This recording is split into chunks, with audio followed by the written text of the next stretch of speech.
for any of you people listening to this, and for any of you that say, "Oh, well, the Revenge of the Sith lightsaber fight is too choreographed, and you can totally tell that they're going from A to B to C, one, two, three." Fuck you. So who talks first? You talk first? I talk first. I'm on with the first is with me. I've seen your daily routine. You're not busy. This is where the fun begins. I find that answer vague and unconvincing. We're fine. We're all fine here now, thank you. How are you? We would be honored if you would join us. Hey guys, this is Cantina Cabana. Welcome to the hive of scum and villainy. Yes, we are revenging I can't even say it right. We are reviewing The Revenge of the Sith, Star Wars Episode 3. James, you are my counterpart in this. Let me just ask you right off the top, what year did this movie come out? Just go and get it out of the way.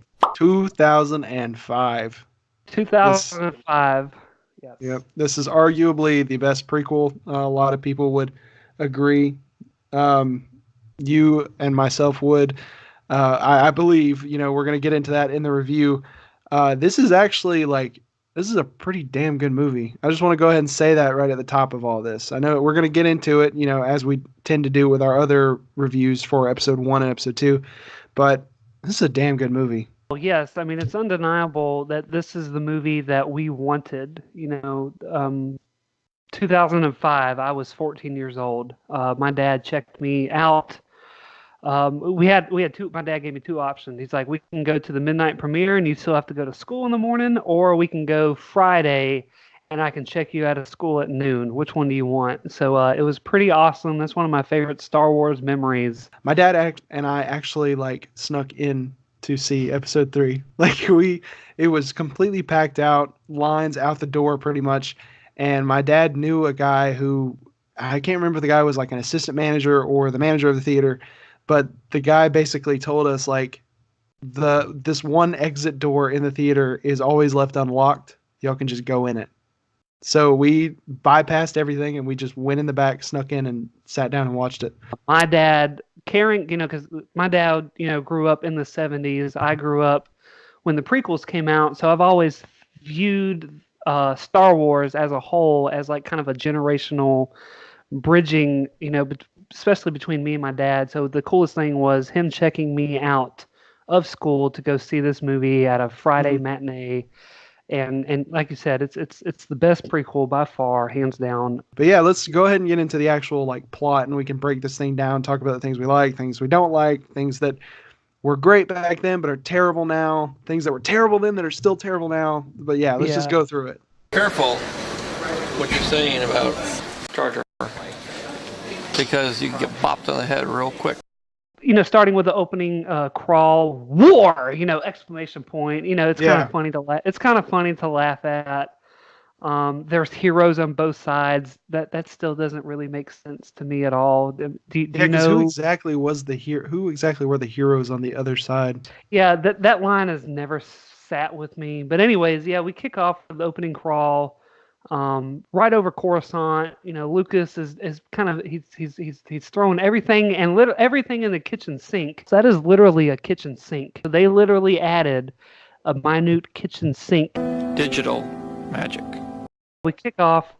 The opening shot's amazing. I love that boom, boom, boom. Yes, the war drums type thing. Yeah. Yeah, it's one of the best, honestly. And again, it's all CGI. We all know this. It's all rendered on a computer, but it's fucking fantastic. I love the opening scene. I love the storming the General Grievous's fleet. I think that is. It's just it's awesome shit. It really is. I'm going to go ahead and say something I really liked about this opening scene, and then something that I'll kind of elaborate on as we go through it. One of the best things about this opening scene is that it fixed something I hated about episode 2. Obi-Wan and Anakin never felt like friends to me in episode 2. It always felt like Obi-Wan was trying to teach Anakin something, but Anakin was just being a prick and just being a whiny little baby about everything. And not just the men, but the women and the children too. They're like animals, and I slaughtered them like animals. So in a way, it's almost like the beginning of this movie made me dislike episode 2 even more. The thing about this opening scene, as much as I love it, as much as, it's one of the highlights of this movie, it kind of is an example of one of the things I don't like about Revenge of the Sith, and that's that some of these action scenes are really long, like really drawn out, and it does feel like everything in the kitchen sink is being thrown at it, as you mentioned earlier. Digital magic. I heard that this opening, fight over Coruscant was supposed to be a lot longer. George Lucas is going all out for us, and this movie, like as a whole, makes me it just reminds me of like how unnecessary Episode 1 is. Yeah. Like we could have just started out with Anakin as a teenager, already kind of embodied as a young Jedi Padawan, and we could have had Episode 2 be like, if we could have split Episode 3 into 2 movies and have the first half of Episode 3 being Episode 2, for us, like focusing on the Clone Wars and stuff like that, and then have all of Episode 3 being Anakin as Darth Vader. Yeah. Kind of would have been a better prospect overall, but like this movie just makes me realize how unnecessary Episode 1 is. Nevertheless, regardless, they get into the hangar bay. R2 has to wait around, stay with the ship as per usual.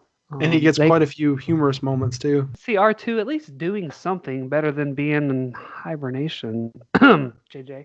Mm-hmm. So we get a little bit of a Episode 6 reminiscence throne room scene, which it's a perfect rhyme to Episode 6 because if you really think about it, like that's what Palpatine had in mind, because he saw Anakin basically, execute his right-hand man and was going to be the next right-hand man. And that's what Palpatine had in his mind in Episode 6. He wanted Luke to kill Vader and to assume, his right-hand man side. So I do like, even though it is kind of on the nose with being the throne room scene from Episode 6, it's a perfect poetic rhythm and rhyme to it. It kind of just brings up so many questions that I'm not going to try to get into. Like, why was Palpatine there? Was it a plan for Grievous to catch Palpatine? Was Palpatine... Here, I'll let you in on a little secret. Uh-huh. It was all a setup. Well, thank you, James. Yeah, but I think that there were parts of the plan that Dooku did not know about, and that's why I actually kind of agree with you. I think that Episode 1 should not exist. We do not need to see Anakin as a kid. I think that it could have fully been from teenage years to adult years. And had we done that, I do think that more time could have been spent on some really great scenes where Palpatine is sort of explaining the plan. I really like whenever Anakin says his fate will be the same as ours, because Anakin, Palpatine, and Obi-Wan all die on the Death Star. Holy shit. Holy shit, right? Like, I've seriously never thought about that. Yeah, yes. So like it gives me exactly like that. It gives me goosebumps.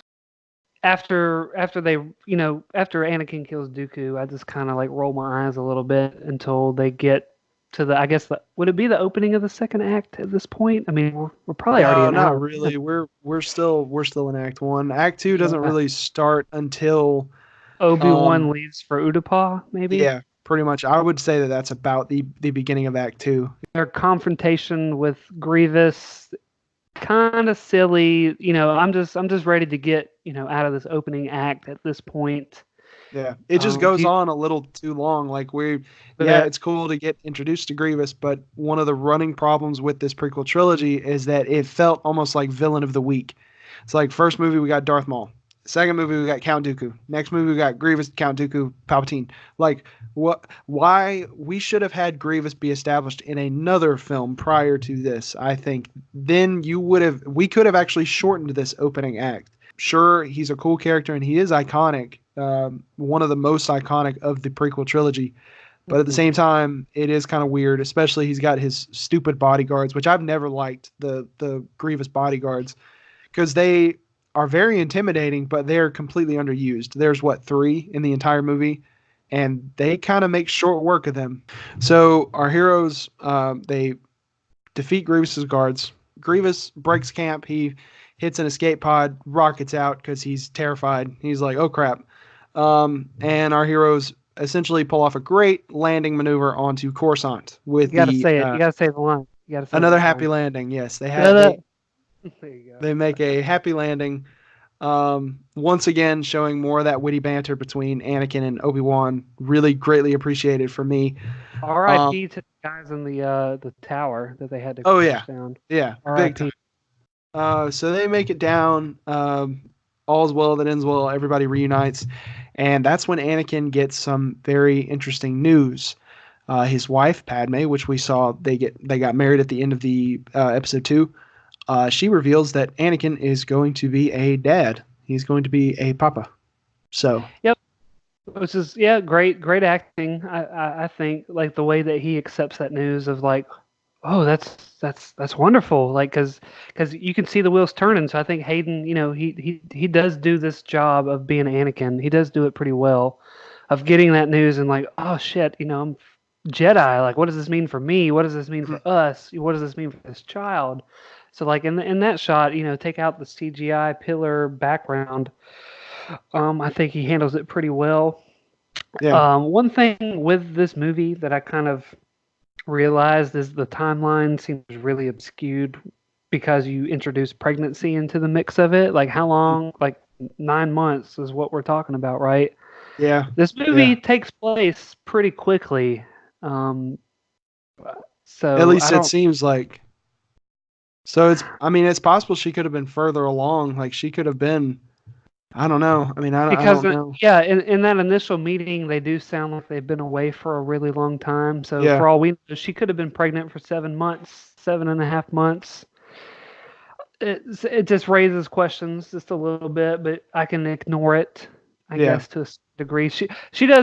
Padme does get pregnant quick. I mean, Yeah, it happens pretty quickly. belly wise, but Yeah. that's something I can overlook, I guess. Yeah. So briefly after this, Anakin starts having bad nightmares. He's basically dreaming that she dies in childbirth. Of course, this Same as caused a his lot mom. of stress. Yeah, a lot of things echoing the visions that he had of his mom. And this is where we start to kind of see things fall into place. Even though I think this movie does handle the turning of Anakin into Vader fairly well, it does kind of seem a little quick. Like a lot of things happen back to back to back to back to back. But it still makes you understand. Of course, yeah. But when you think about the entire trilogy, the only real scenes, the main scenes that cause Anakin to turn, almost all of them occur in Revenge of the Sith, I think. Whereas really the only other one is his mom dying.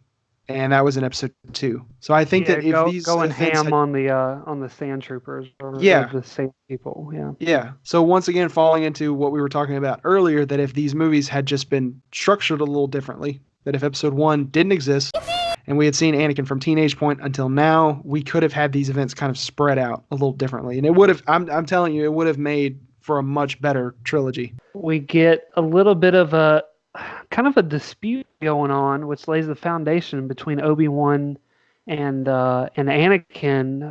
They meet with the Jedi Council, and I do like this for a plot element for Anakin is they grant him onto the council, but they don't make him the rank of master. Yes, which is incredibly memed thing nowadays. There are actually a few things where we get to see Anakin and Palpatine have actually become really good friends. They have conversations, private visits, just kind of talking about things. And Palpatine, stuff. He's the one who initially says to Anakin, like, I want you to be on the council. And he kind of wants him to be like a representative for him. But Palpatine also wants to know about the inner workings of what the council's doing. But from a plot standpoint, from a character, dispute standpoint, it absolutely makes sense that if I was Anakin, I'd be fucking pissed. Of course. How could you be on the council and not be a master? And then him expressing that to Obi-Wan and that hallway scene, CGI hallway scene, and they have that. I really do like that scene. John Williams places that music there perfectly with Anakin's frustration. I feel it, and Obi-Wan saying like, "Hey, this Chancellor Palpatine dude, like, even though he's been here far too long, like, we need to we need to step in and just in case. And since you and Palpatine are buddy, we need you to kind of like help a brother out, help the Jedi out. And Anakin's like, well, I don't want to. Like, I don't understand this. Like, I'm really pissed off at the council right now because y'all didn't make me master.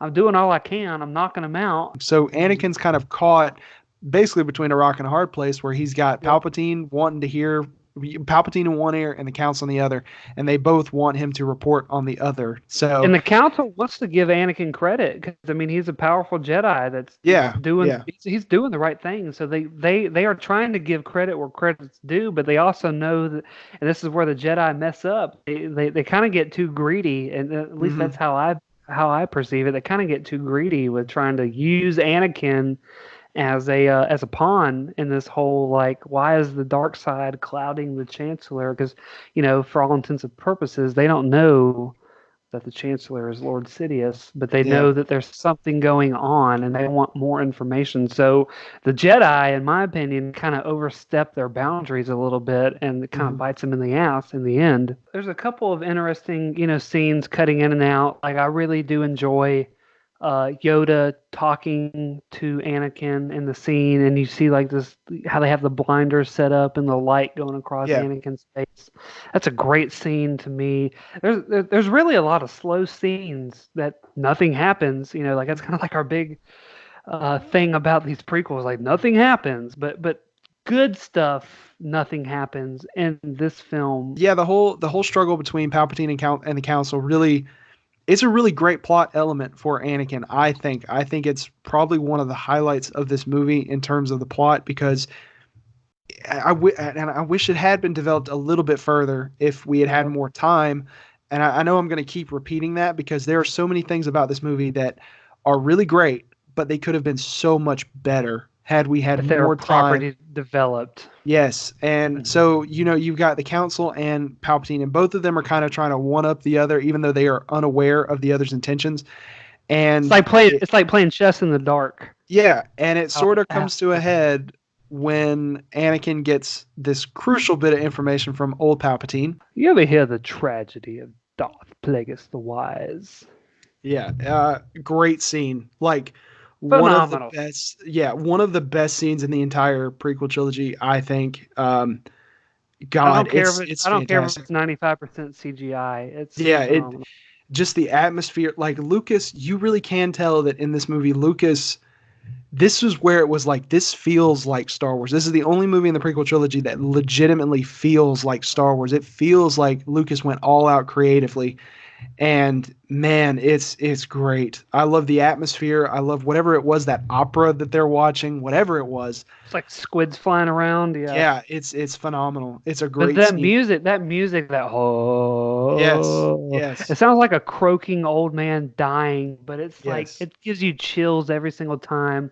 You can totally understand. You can totally see Anakin's attraction to this power. To save people from death. You know Palpatine knows what's going on in his mind. He's pissed off at the Jedi Council because they've been nothing but dirtbags and shitheads. He's pissed off at Obi-Wan because I guess back in episode 2, Obi-Wan's holding him back, and he doesn't feel respected. So I can totally side with him and understand his motivation. One of my favorite scenes is the proper farewell, or a brother's farewell, I believe is what it's called. Yes. Where you got Obi-Wan saying, "So long, friend," and then "So long, old friend." Yeah, and it's even, you even got Anakin standing in the dark, and you got Obi-Wan standing in the light.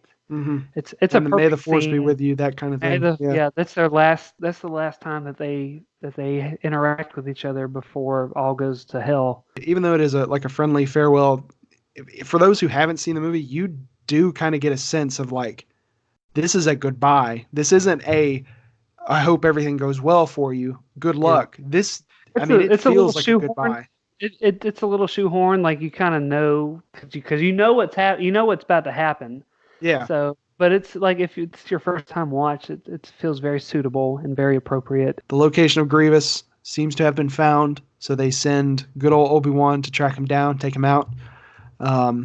And this is another one of the great points of this movie. Yes, it is all CG, which go ahead and get used to that because pretty much every scene in this movie is comprised of nothing but CG. Right. But Utapau is a really awesome planet. I think we don't get to see a whole bunch of it, but it's one of those memorable planets, I think. And of course, you get to see Ewan McGregor essentially carry the entire movie in front of a blue screen. That's essentially what's going on here, is because everything that he interacts with is CGI'd, with the exception of one character, which is that guy in the red robe. Like just to echo what you said, I really enjoy the cinematography of the planet, with it being in these long shaft tube things. Yeah. I like how Lucas always incorporates, like, what's going on this planet? Why does this happen? Why does it look like this? Why does it feel like this? What's going on? And then on top of that, you have Yoda on Kashyyyk, which is pretty awesome. I like the planet. Long story short, just to kind of get the ball rolling, we have Obi-Wan confronting Grievous, which... It's another action scene that went on too long.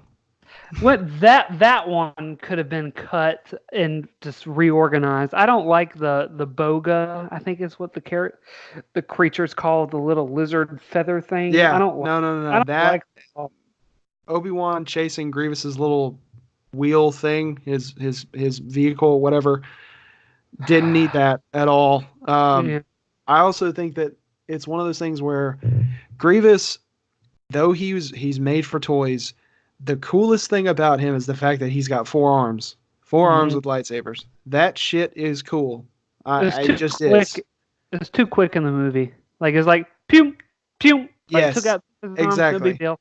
Like, within 30 seconds of the fight, Obi-Wan has already leveled the playing field. And it's sort of like, okay, it took away from the shock and it took away from the shock and awe of Grievous having 4 arms, because that was like the big reveal. Yeah, like when that happens, I'm sitting here thinking, okay, George, let me ask you a question. Why? I want you to get out of this office right now. I'm sorry, Sam. No way. You brought it on yourself. I don't want you here. Why give him 4 arms if you're going to cut off 2 immediately? Like within 30 seconds. Within 10 seconds, honestly. Like, it's so quick. Ridiculous. I do like, whenever Obi-Wan finally kills Grievous, like how he's, again, with the high ground, Obi-Wan in this high ground thing, it's been memed out, a million times over the internet. I do like the way he takes out Grievous. I think that's pretty awesome. Shooting, like tearing open the heart plate, shooting him, because the fight between Grievous, I just wish that chase sequence was taken out and we had more of an actual mano-a-mano fight between the two. So I guess the next big important thing is Anakin and Sidious. Sidious basically flat out tells Anakin, hey, I'm Darth Sidious, what up? In his chambers. Let me teach you the ways of the dark side.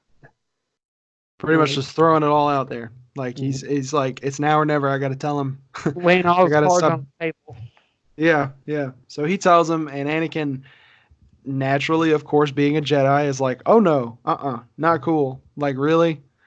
And then he decides, well, I'm going to go tell old Mace Windu, old Samuel Jackson. Another great scene in this movie is whenever Mace and them are going after Palpatine, and Anakin and Padme kind of share this moment where they're up in the, Anakin's up in the council room looking out over Coruscant, and Padme is, I don't remember where she is. I think she's at their apartment or their house or whatever. She's at her apartment, yeah. Yeah, and she's looking out over the city, and it's like sun's going down. Just a great moment. And this is one of those things where Hayden Christensen is not a terrible actor. I just think that in episode 2, he had really bad direction from Lucas. He had bad dialogue, bad direction. This film, however, Lucas was on it, and Lucas had good direction. So Hayden Christensen, therefore, gave a better performance, I think. That scene of them looking at each other from however many miles away, distant sunrise, Anakin making that decision, like, it's you and nothing else. It's you over the Jedi Council. I'm choosing you no matter what the cost is absolutely, possibly one of my favorite scenes in all of Star Wars. It's up there. I don't like how the other Jedi get kind of taken out, like, boom, boom, boom, real quick. So it's treason then, and then Sidious just kind of goes to town on him. I don't really care for that, but whatever. Oh yeah, I don't like that either. That always kind of bugs the shit out of me because you've got what like 6 Jedi Masters right here, and it's the same thing as the Grievous stuff. Is you got all these Jedi Masters, and Palpatine just wipes the floor with every single one of them, with the exception of Mace Windu. Like, Yeah. automatically, all the fire and the excitement of that fight goes out the window. Yeah. So we get to the Anakin. Mace Windu. He gets the battle. Darth Sidious. Mm-hmm. Sure, it's not my favorite thing in the world. And he technically wins. Like he wins. I mean, he beats Palpatine. If Anakin didn't show up, Palpatine would more than likely be dead. And that's kind of what I like about the scene so much, is because even though Palpatine is this mastermind, puppet pulling the strings, puppeteer guy, like he doesn't know if his plan's going to work, and it all comes to fruition to this moment, and you can see the vulnerability in Palpatine, Insidious. Mace could easily just do it. And Anakin stand by and be done with it, but the will of the Force allows for Anakin to be there, allows for, even though it's kind of silly to watch Palpatine shooting laser beams back at Mace Windu, and he deflects it, and he's like, Yeah. It's kind of funny to watch, and like he could have shot that a little bit better. I sympathize with Anakin in this scene and totally understand it. Whenever he goes, no, and takes off Mace Windu's hand, I totally get it, totally buy it. I don't get bothered by how quick Anakin turns, because we got that scene of him staring across in the sunrise with Padme scene. I don't get bothered by it. It's like a fight or flight kind of thing with Anakin's turn. What people seem to have a problem with. It's a fight or flight thing. It's kind of what I chalk it up. Obviously, yes, I would have preferred there not to be what we know as the Phantom Menace, and have Anakin and the Clone Wars be episode 1, and then have episode 2 be kind of the same thing. But then at the end of episode 2, Anakin turns to Darth Vader, and then all of episode 3 is Anakin as Darth Vader before the mask kind of thing. That ideally would have been, looking back on it now in hindsight, would have been my movie to go for. Palpatine throws Mace Windu out into the supposedly just endless abyss of Coruscant, because we've never seen the friggin' ground floor, it seems like. And he's dead. And the next thing you know, we've got Anakin is now Darth Vader. And Palpatine, who is deformed, looking exactly how we remember the Emperor looking. He looks pretty fucked up. Like, he looks... Yeah, he looks completely messed up. Yeah. And he contacts clone troops and issues Order 66, which... Execute Order 66. Another iconic moment from this movie, where we see all these clone troopers just turning on the Jedi that were leading them. We see Kid Adi-Mundi get killed. They tried to kill Obi-Wan. There were some others I can't remember. Plo Koon. Yep. Yeah. Bunch Aayla Secura, bunch of other Jedi get massacred. It's really sad. The music is perfect here. Anakin's March on the Jedi Council. Yes, and this is another great scene that's really messed up, and it's also a kind of a criticism for a lot of people. Master Skywalker, what are we supposed to do? So you've got like clone troopers killing Jedi, and Anakin decides, you know what? Fuck them kids. Skywalker, there are too many of them. What are we going to do? So I can totally side with him and understand his motivation. We went from Anakin being so confused about what to do, and now he's just totally okay with murdering children. And I can kind of get on board with that. Like, that's really, really messed up. Yes, he killed a bunch of sand people, children, in the previous movie. But come on, man. Like, this is just a bit much. This was one of those things where Lucas is like, I wanted you to be on Anakin's side, but now I want you to hate him. Yeah. And it's like, but why? It leads into the, like, again, like, I wish episode 1 didn't exist. I wish that we could have focused on Anakin as a Padawan, could have liked him, and then episode 3 could have been nothing but Darth Vader before the mask kind of thing. Yeah. So after Order 66 and everything has been shot to hell, Obi-Wan's kind of now on the run Anakin goes back to Padme on that battle. I do like that scene of him in his mind explaining to Padme, like, wait for me. I will not betray the Republic. My loyalties are with you and the Chancellor and the Senate. I do love that scene on the balcony with Padme. And then one of the next scenes is like, this is how liberty dies, with thunderous applause. And so like Yes. that waves in, it's one of the first bow ties or tie-in to episode 4 and Rogue One. So I really do enjoy that scene. Because in that we've got Palpatine basically like establishing the Galactic Empire. He has completely taken control over everything, thanks to motherfucking Jar Jar Binks. Got your voucher. Ouch! Everybody's totally cool with it except for Padme. Mhm. Anakin has been sent on a special mission by the Emperor to Mustafar to hunt kill down the off, Separatists. yeah, to kill off the remaining Separatist leaders, because as Emperor Palpatine has been pulling the strings the entire time, he directed the Separatist leaders to go to Mustafar, and one of his apprentices would show up and help them or deal with them, and that's exactly what Anakin plans to do.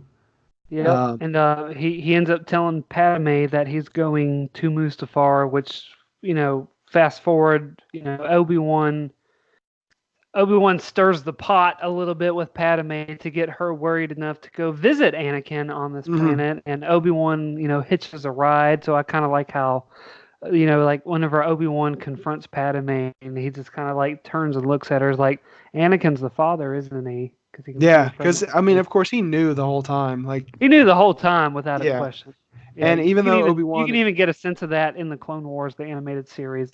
Yeah, Obi-Wan knew, like it's no question. But he's Anakin's his boy. He's not gonna rat him out or be like a hall monitor or anything. He wants to make things right.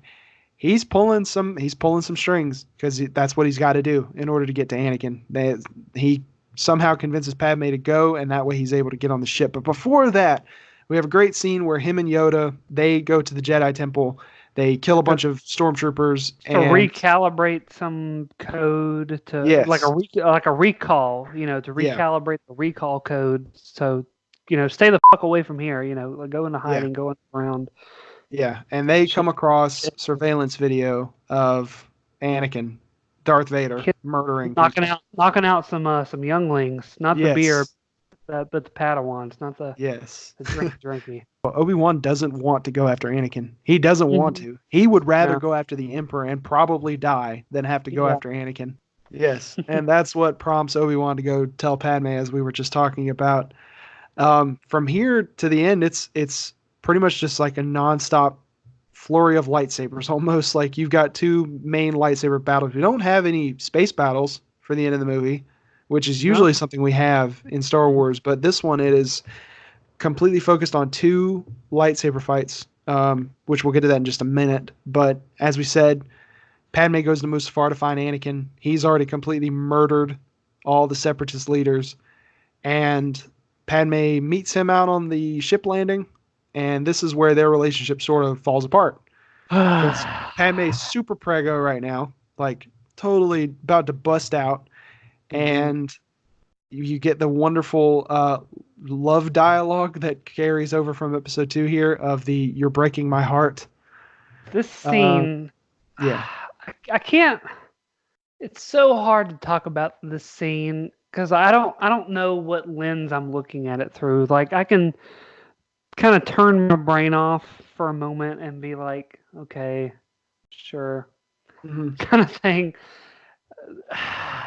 I just, you kind of alluded to it. Like, we don't have enough of the relationship build up between Padme and Anakin. So when Padme is saying, "Anakin, you're breaking my heart. You're going down a path I can't follow." Yep. And Anakin does the force choke and for 5 seconds, and then Padme is completely out of commission. Completely, knocked out of commission, and then, "You will not take it from me!" Yes, because Obi-Wan shows up. This is one of those things where it's like, come on, dumbass. Like, Obi-Wan just shows up standing there with his hands on his hips in the ramp of the ship, and it's a hilarious shot, I think. This fight is so good. It's awesome. I mean, it is, and the only complaint I have is, like I said before, it goes on just a little bit too long. Like it feels as if like this was supposed to be the last Star Wars movie in a sense. Like this was supposed to be it. So Lucas, at the time, it was totally great. Like Lucas went out with a bang. Like, hey, look, you want a really good lightsaber fight? You want a memorable lightsaber fight? Here you go. And it's awesome. The But it does go on the a music bit. behind the music behind this fight, and sometimes I get like every time I watch this movie and it's Anakin and Obi-Wan fighting, especially at the beginning. I hate it when they cut the Yoda and the Palpatine Sidious. I wish that like fight didn't as good exist. as a fight that is, like in the Senate, like I like the scenery and the cinematography of it, but it's like get back to this. Let's Yeah. see this. Honestly, more. I Like, wish that this was the only fight going on between Anakin Same. and Obi-Wan. I think honestly, that same. Yoda and Palpatine, the confrontation between them, I don't know how it could have been done this way, but honestly, I would have liked for it to just be dialogue, like just dialogue, and maybe I it know occurs in the Senate room. I know exactly what you mean. Like as much as I don't hate the Sidious Yoda fight, Mm-hmm.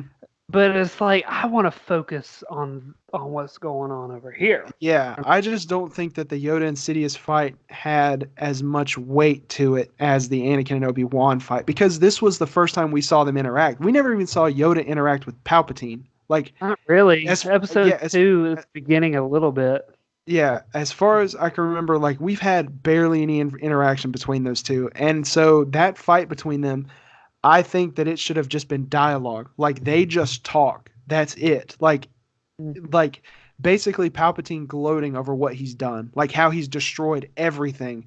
And Yeah. maybe Yoda kind of has that positive mindset of like one day, like something will happen. I don't know. I think it just could have been done a lot better. And then of course, I think you should still have Palpatine take out Yoda. Yoda falls down and he has to run off into hiding. That all could still happen. Yeah. It just would have been so much better to see the Jedi Master, the guy who, I mean, the creature who has built this entire Jedi Order almost, is like, dude, even though you have broken us, even though you have destroyed us, we will prevail. We will prevail. That just would have been so much better than a fight. I get what you mean. Like I don't have any negativity on the fight. Like I love the scenery of the Senate and Palpatine's just throwing those Senate seats, at Yoda. I love it. I love the I really do love it, honestly. But I do understand and sympathize and agree with what you're saying, because it's like you can't have these two epic battles going on simultaneously. It kind of takes away from one. It makes the other one seem like it's dragged out a little bit. I'm particularly fascinated with the landscape of Mustafar. I totally understand what's going on. Like they're mining lava cube rock things that these robots are doing, and they have this heat shield. Yeah. I think Lucas did a really fascinating job of incorporating the fight. Digital magic. The music to this fight, especially at this moment, is so powerful to me. Yeah.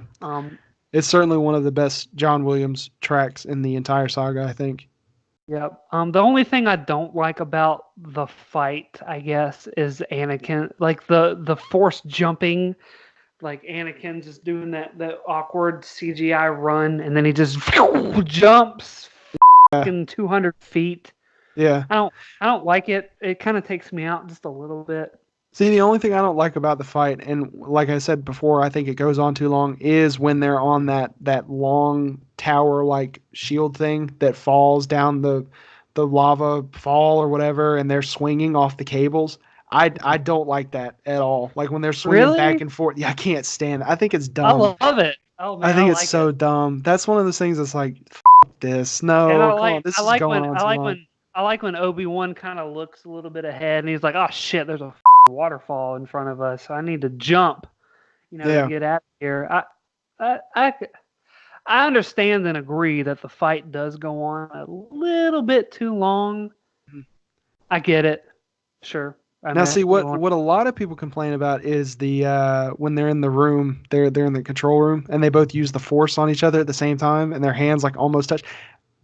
I love it. I really have no problem with that. Like it's cool. It's cool. Even though it's kind of silly whenever after they jump, like Anakin kind of does that force front flip 200-foot jump onto like a little robot thing, and he's kind of floating there. Obi-Wan's on this platform, and then I'm telling you, the music to this, where it kind of takes a pause real quick, and it's like dun dun dun dun dun. Mm-hmm. And it's like Obi-Wan says, "I have failed you, Anakin. I have failed you." And Anakin, responds with, "I should have known the Jedi would plot him to take." That whole scene is so good because it does a close-up of Anakin's eyes. Yeah. And I can just feel his fucking anger, and I can feel Obi-Wan, being like, he hates to be in this position because Obi-Wan is such a noble character. If there would have been a little bit more dialogue like that in this battle, God, it would have been absolutely flawless. I think that if the fight had been just as long, but there were more times of it being more intimate and more like them two. They wouldn't even have to swing lightsabers if there were just more of them talking. Mm-hmm. And then I even like whenever Anakin jumps from his little robot floaty thing, and he does like I guess he does a front flip or something, and you can see Obi-Wan, he kind of like studies Anakin's jump with his lightsaber. Yeah. He's like, I'm gonna keep that in the back of my head, for some reason. Yeah. Yeah. And so they do like a couple of quick little clash with the lightsabers, and then finally Obi-Wan looks to the side and he bails out. "It's over, Anakin. I have the high ground." And he remembers those quick little moves he's gonna do just in case Anakin jumps again. And sure enough, that's the exactly high ground. What happens. Yeah, the high ground pays out in Obi-Wan's favor and takes out fucking 3 of his limbs. Just both takes legs out. And his other arm. And his other arm that hadn't already been cut off by Count Dooku. So Anakin is basically f***ed at this point. Yep. And Anakin slides down into the rocks just at the edge of the lava river, catches on f***ing fire, and he is This is why this movie is PG-13, ladies and gentlemen. Because it's a pretty gruesome scene of Anakin just screaming and like digging his hands into the ground and his one hand into the ground. Yeah, and then before he gets burned, he says a few more things to Obi-Wan of "I hate you," and Anakin's like, "You were my brother, Anakin. I loved you." And that, man, it's the perfect cap on what has just happened. Like, even though I said I feel the fight was too long, it still carries a lot of emotional impact. As much as Anakin, for all intents and purposes, is the more powerful, Jedi, Sith, the most powerful Force user, and Obi-Wan comes out on top because he's more level-headed and more controlled. After that, the Emperor shows up, finds Anakin burnt to a crisp. They pick him up, take him to some secret lab, and they turn him into Darth Vader. I think Emperor's a little pissed off. Like, yeah. I may have gone too far in a few places. But prior to that, Padme, they get her to, I guess, the space hospital or whatever. It's some asteroid. I always forget the name of it. It's some moon asteroid-y place. I always forget the name. Yeah. But Obi-Wan, Yoda, they get back up together. And Padme, as Anakin's vision predicted, she dies out of childbirth, but not as painful as the visions predicted. It's more of just a quiet, like, oh, she's dying. There's not a whole bunch of screaming and crying like there was in the vision. And according to the doctor, she dies because her heart has just stopped with it, just given up on the will to live. That aside, I do like how the chapter or the title of the chapter is called Birth and Rebirth. I like how it intertwines with Anakin, he's being basically put into the iron lung, as George Lucas describes it for the first time. You get to see that mask, we get to see it for a split second. It's orange and it's got like the little lights, interface to it. It's a very good scene of Anakin getting put into the suit. Well, there was also the scene where after Darth Vader has been fully put in the suit and he asks, "Where's Padme?" And Sidious is like, "Oh, you killed her, dude."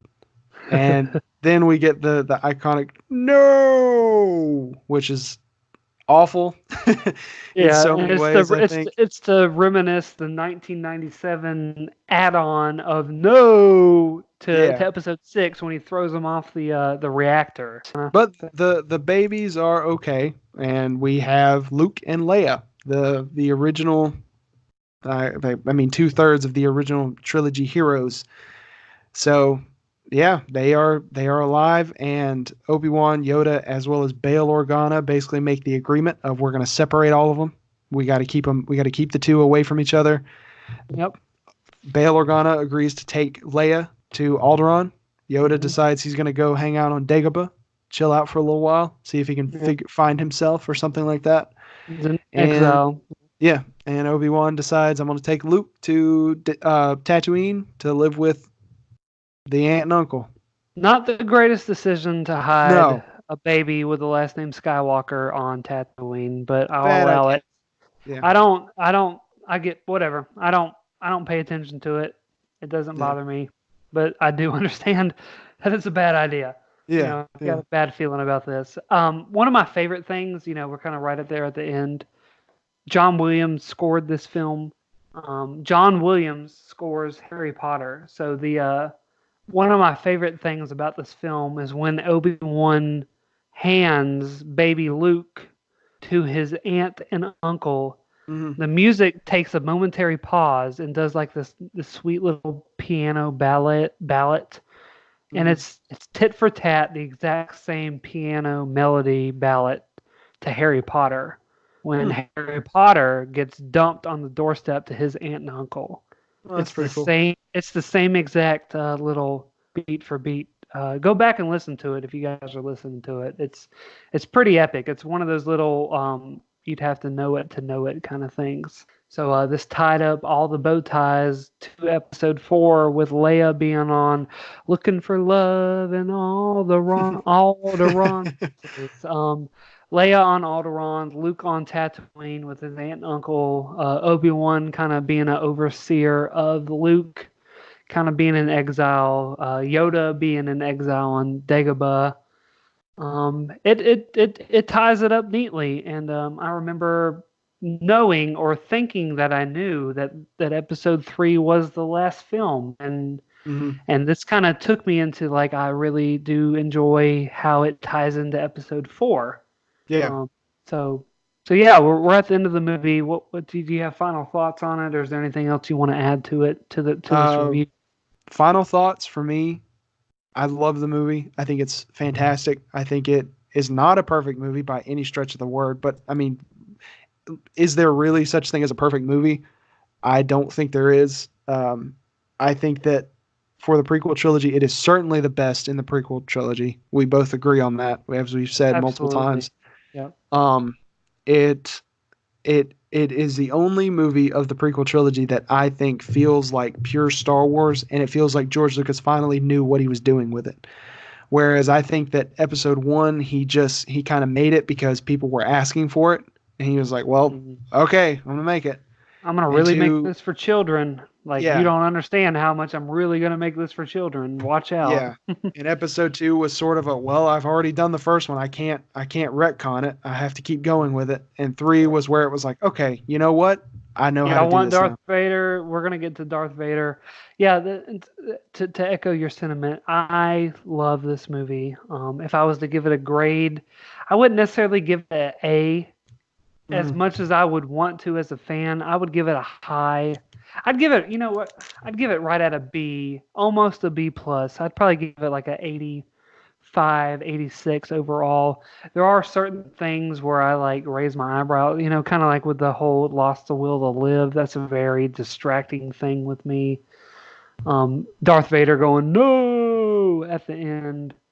But overall, I really enjoy this film. It has, without question, the best lightsaber fight in all of Star Wars with Obi-Wan. Blue on blue, Obi-Wan versus Anakin. The emotion, everything shot, edited about that film. The graphics, even though it's all CGI, it's almost flawless to me. That final third act. I really do love this film, and I know we'll probably have to make a rankings video, exclusive rankings video when we're done Yeah. reviewing all these films. Yeah. This one's up there. This one's up there a lot to me, just because whenever I was 14 or 15 when this movie came out, um, I've always enjoyed this film, and I continue to enjoy this film every time I watch it. Hmm. I would agree with you on the 80, 85 area. I would go with a B. Like I wouldn't necessarily go B plus, but I'd go with a B. I think it's got more things that I love than I don't love. There are things that I'm sort of middle of the road in. The things that I like the most about it are the scenes where it's mostly dialogue and character building. Yes, I like the action scenes a lot, especially the final lightsaber battle, even though I wish it was shorter. But those scenes in the middle, like around, the end of Act 1 and pretty much halfway through Act 2, just phenomenal. I mean, great Absolutely. character work. So yeah, that's all I got for episode 3. I love the movie. I think it's great. We are not even halfway through the saga. We've still got a ways to go. We'll definitely be done reviewing the entire saga before Rise of Skywalker comes out. The next movie we're going to go, since I think we should go stick with chronological, and honestly, I just want to get this movie out of the way. So the next one we're going to be doing is Solo. Not sure when it's going to be. It will definitely be in the next few weeks. Mainly I can't wait once to get to Rogue One. Like, we're gonna get, like, after we get Solo out the way. Like, it's not like I hate Solo or anything. The only thing good about Solo is that it's not a bad film. It's kind of what I say. Yeah. But once we get Solo out the way, we have the three, like, almost in my opinion, the 3 best Star Wars movie to talk about, and I can't wait to get to there. But yeah, Solo: A Star Wars Story will be our next review movie. Look out for us for future videos, news coming out. It's just a great time. How I was kind of remind myself, it's a great time to be a Star Wars fan. I'm so thrilled and excited to be a Star Wars fan. I'm really excited, looking forward with what's coming out in the horizon. Whether it be The Mandalorian, Jedi Fallen Order, Episode 9. All these future films that are in production, that are on the way. I'm excited to talk about that now with you guys, and I hope to hear from you guys. And I would encourage your participation in this group. Follow us, please, at the Cantina Cabana. Send us a tweet. You can find myself, Rebel Scum 2187. I know it's a badass Twitter handle. I don't know how I got it, but by golly, I did. Send us a tweet. Let us know what your thoughts are on what's going on in the world of Star Wars. Follow James. I just wanted to say thank you for listening, and may the Force be with you guys. And hope you're enjoying what you're getting. And let us know how you feel about it. So without further ado, I'm going to send it to James to cast off. So just want to say thanks, guys. All right, everybody. Yeah, make sure to go check out some of our other content here. You can check out our other reviews for episode 1, episode 2. Make sure to check back for our reviews on Solo, Rogue One, as well as every other movie in the Star Wars series. You may be wondering, how do I make sure that I'm always able to check out these videos? Well, you can go ahead and click that subscriber button, and then right next to it, there's a little bell icon. You can click on that, and it'll give you notifications every time we upload something. So whenever cool Star Wars news, such as The Mandalorian, its release schedule, that kind of thing comes out, we'll definitely be there to talk about it. Maybe not on day 1, but we'll get to it. But yeah, just make sure to go do that, and we'll see you guys on the next video. Thanks, everybody. See you around, kid.